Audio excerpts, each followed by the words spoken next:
Beli kaca bekas, niat licik owner jembatan kaca Banyumas terbongkar. Niatnya mau meraup untung besar malah menjadi buntung.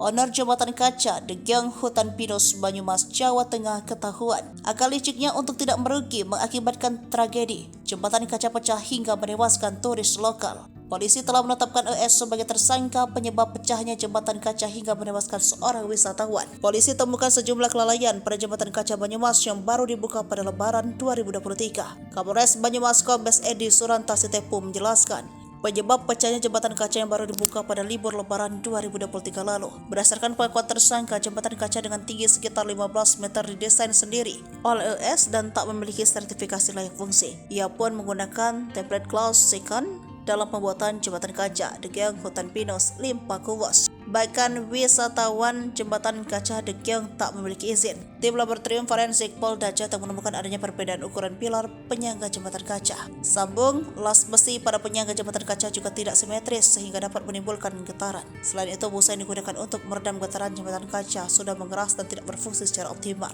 Tim Lab 4 telah mengecek kelalaian jembatan kaca dan ditemukan kaca yang dipasang hanya satu lapis berukuran 1,2 cm. Padahal sesuai ketentuan seharusnya 2 lapis.